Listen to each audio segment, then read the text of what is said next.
welcome to this week's edition of Maids on Journals. Firstly, I hope the sound is a lot better this week. Apologies for last week. So we returned to London in September 2021 after our visit, first time we saw the property. A couple of things were very clear, and that was it was going to cost a lot more money than we anticipated. Lots of things that needed to be done to the property. So cost was one thing, and the other thing was we wasn't going to be able to move there anytime soon. We needed to carry on working to pay for the renovations, and also my son, who was late teens at the time, wasn't too keen on living in France, so it kind of fitted in. So we kind of thought that we'd agree to stay in London and have the builder at the house carrying on with refurbishments. So that was the plan. One thing that I didn't anticipate to happen was when we had our first trip. We discussed it for so long, we planned it, we thought about it, we thought of everything. But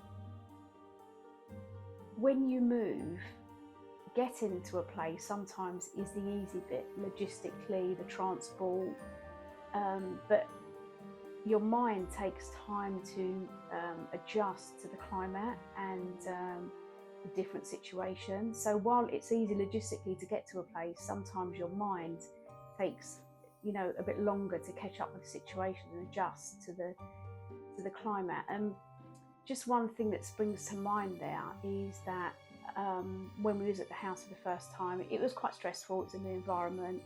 As I previously mentioned, it was tired, it's a long trip. And I wear glasses, reading glasses. I couldn't find my glasses. At home, that's not a problem. I've got 4 or 5 pairs, and if I lose them, I can pop to the shop and buy a new pair. But I had one pair of glasses in an 18-room house, and I couldn't find them. And it took me days and days and days to find them, so I couldn't read anything. But that's just one of the small things that, when you are moving, changing your environment, you just don't think about. There's loads of those, but that's just one that springs to mind. Anyway, I hope you enjoyed this week's video. It's a timeline of events after our return from our first visit and upon reflection of what we were faced with. So I hope you enjoy.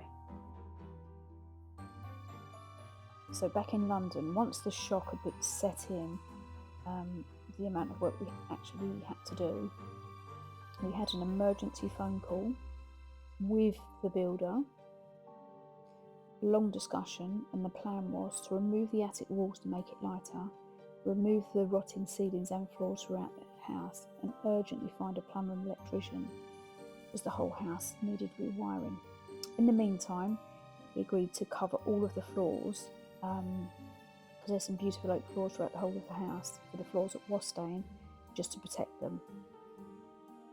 This is a plan of the top floor. So there was 5 rooms, but we was going to take down the wall on the left to make it 4 rooms. This is one of the bedrooms at the end, and this is the room that we're actually going to take out. And you can see here just how dark the corridor is. It's really quite gloomy. So the walls came down.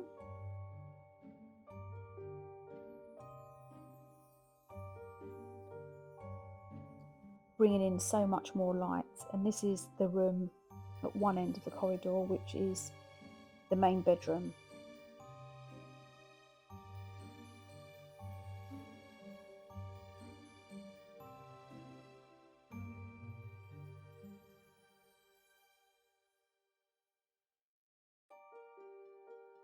Going out onto the terrace. The terrace had to be sealed as well. This is a picture of how it was previously. That was really an urgent job to be done, because it was leaking in the room beneath and it caused quite a lot of damage. But despite all of the jobs, how could you not love that view?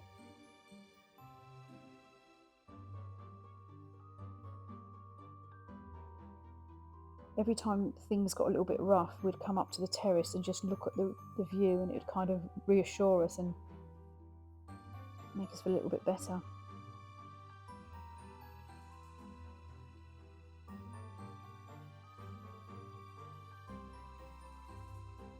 So this room didn't actually need too much work doing, just the new electrics and new plumbing. There's some cupboards here that we are going to keep, that we did end up keeping.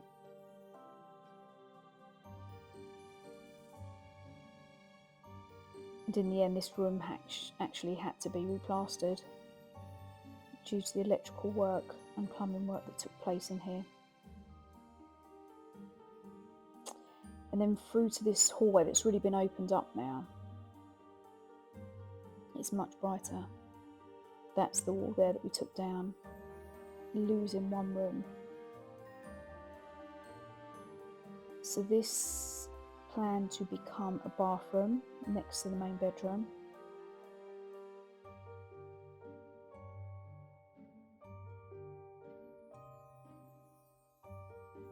And we replaced those two windows, those Velux windows, because they were quite old and rotting.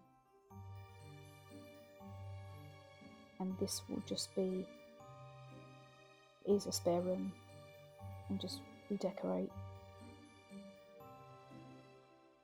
And then up the stairs to, this is kind of the turret room. This is at the other end. This is my favourite room in the house. The wallpaper in here I really liked, but later on down the line we was unable to keep it because of the electrical work that went on.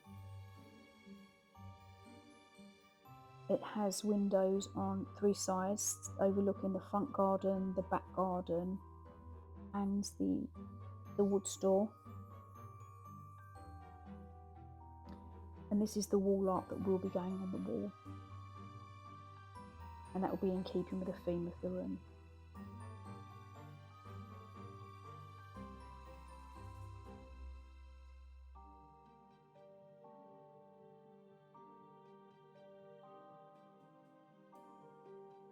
This is the loft area, which has now been completely sealed and insulated.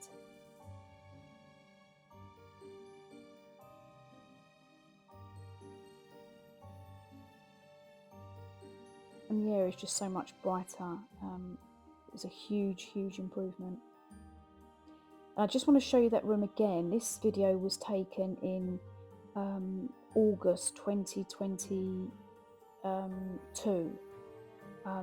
with the shutters open. You can actually see why it is such a beautiful room. There's scaffolding up there now. That's the wood store. That's the front garden. Those bins there was full of Paris Match. We had about 400 copies of old Paris Match.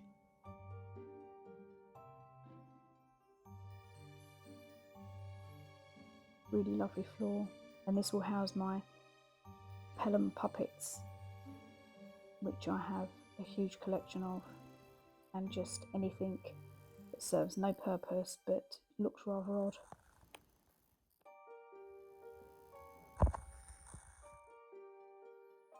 And I hope you enjoyed this week.